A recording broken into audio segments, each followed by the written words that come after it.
In 1960, Vietnam was a land drowning in blood and smoke. Villages burned. Rivers carried the weight of bodies and ash. The Mekong Delta, once alive with rice fields and children's laughter, was now a battlefield of fear. And in the middle of this chaos stood a woman. Her name was Nguyen Thi Dinh. She was not born into power. She was not raised as a soldier. She was a farmer's daughter, a wife, and a mother. But the war would not let her remain those things. Her husband, a revolutionary, was captured, tortured, and executed. She was left alone, widowed, with grief that could have broken her. But grief did not break her. It forged her. Nguyen Thi Dinh took the pain that was meant to silence her and turned it into fire. She began gathering women from her village. Mothers, farmers, daughters, sisters. Together they formed something the world had never seen before. They called themselves the Long-Haired Army. An army not of men but of women. They had no uniforms. They had no rifles. But they had something stronger: rage, defiance, and the unshakable will to resist. When enemy soldiers marched into villages, they did not find silence. They found women waiting for them. Women who banged drums, who sang revolutionary songs, who blocked roads with their bodies. They advanced even when rifles pointed at their chests.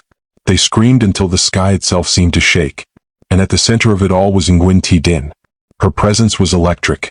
Her voice carried like thunder. Her courage infected everyone around her. The long-haired army was not just symbolic. They fought. They sabotaged supply lines. They ambushed convoys with bamboo traps. They disarmed soldiers with bare hands. And they proved that women could be more terrifying than guns. Imagine being a soldier, armed, trained, confident, facing a sea of unarmed women who refused to stop, who refused to fear death. Would you shoot? Would you retreat? Many did retreat. Because how do you win against people who are already prepared to die? By the mid-1960s, Nguyen Thi Dinh had become more than a leader. She had become a legend. She organized massive uprisings in Ben Tre province. She inspired countless others to rise. And she shattered every expectation of what a woman could be in war. Her rise did not stop. She became the first female general of the Vietnam People's Army. A widow. A mother.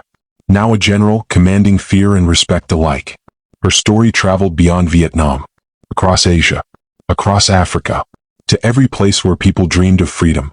She proved that even the powerless could become powerful, that even those written off by society could write their names into history with fire and blood. Nguyen Thi Dinh was called terrifying, but her terror was not born of cruelty. It was born of courage. It was born of the refusal to bow, even when crushed by loss. She died in 1992, but her legend still lives. In the stories told by survivors. In the warnings whispered by soldiers who once faced her. In the voices of women who still look to her as proof that strength has no gender. So when history names Nguyen Thi Dinh the most terrifying woman of the Vietnam War, it is not just because soldiers feared her army. It is because she terrified the very idea that women should remain silent. She terrified the belief that war belonged only to men. She terrified those who thought courage had limits. Her legacy is not only carved in Vietnam's soil. It is carved in the truth that sometimes the most terrifying force in war is a woman with nothing left to lose.